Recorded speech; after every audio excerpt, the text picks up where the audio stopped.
எல்லோரும் நல்லா இருக்கீங்களா? இங்கே இல்லைங்க, நாங்கள் குடிக்கிறதுக்கும் சமைக்கிறதுக்கும் தண்ணி பார்த்திங்கன்னா இந்த ஜக்கில் ஊற்றி ஃபில்டர் பண்ணி தாங்க பயன்படுத்துவோம். இது பிரிட்டா பிராண்டுங்க. இந்த ஜக் வாங்கி கிட்டத்தட்ட 5 வருஷம் ஆச்சுங்க. சைடெல்லாம் உடஞ்சிருச்சு. சரி புதுசு வாங்கலான்ட்டு இப்போ தாங்க வாங்கியிருந்தோம். இதில் கிட்டத்தட்ட 3 லிட்டர் தண்ணி பிடிக்குங்க. இதுதான் நம்மளுக்கு தண்ணி பிடிச்சி அது ஃபில்டர் ஆகிறதுக்குள்ளே நம்ம சமைக்கிறதுக்கு அதுக்கெல்லாம் கரெக்டாக இருக்குங்க. 3 லிட்டர் தண்ணி கெப்பாசிட்டி இருந்தால் தான். அதனால் இருக்கிறதுலே பெரிய ஜக்காக பார்த்து வாங்கியாச்சுங்க. இதுக்கு மேலேயே ஒரு இண்டிகேட்டர் இருக்குங்க. கூட ஒரு ஃபில்டர் கொடுத்துருவாங்க. இது 1 மாதம் தாங்குங்க. அதுக்கப்புறம் நம்ம ஃபில்டர் தனியாக ஆர்டர் பண்ணி வாங்கிக்கணும். இது மேலே லிட்டு ஓப்பன் பண்ணிவிட்டு இந்த உள்ளே இருக்கிற பார்ட்டை கழட்டிக்கலாங்க. இங்கே தான் ஃபில்டர் வைக்கணுங்க. இப்போ இதை ஃபஸ்ட்டு கழுவி கவுத்திடலாம். ஏன்னா புதுசு இல்லைங்க.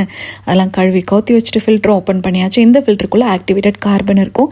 அதோட பயன்பாடு என்னங்க, குளோரினை ரெடியூஸ் பண்ணிவிட்டு அப்புறம் அந்த தண்ணியில் ஸ்மெல்லாம் வராமல் நம்மளுக்கு ஹெல்ப் பண்ணும். இந்த ஃபில்டர் இந்த ஜக்கில் ஃபிட் பண்ணுறதுக்கு முன்னாடி தண்ணியில் நல்லா முக்கி அலசிக்கணுங்க. அதுக்கப்புறம் சைடில் 2 கிளிப் மாதிரி இருக்கும். அதை அழுத்தி உள்ள அமுத்துனீங்கன்னா இந்த மாதிரி ஃபிட் ஆகிக்கும். இந்த தண்ணி பார்த்திங்கன்னா நம்ம ஒரு 2 தடவை ஃபுல்லாக ஃபில் பண்ணிவிட்டுங்க.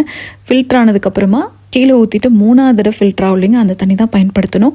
இந்த இண்டிகேட்டர் அழுத்தி பிடிச்சா 4 கோடு ஃபார்ம் ஆகிக்குங்க. இது மாத கடைசியில் கோடெல்லாம் அழிஞ்சு பிளிங்க் ஆகும். அப்போ நம்ம ஃபில்டர் மாற்றணும்னு அர்த்தங்க.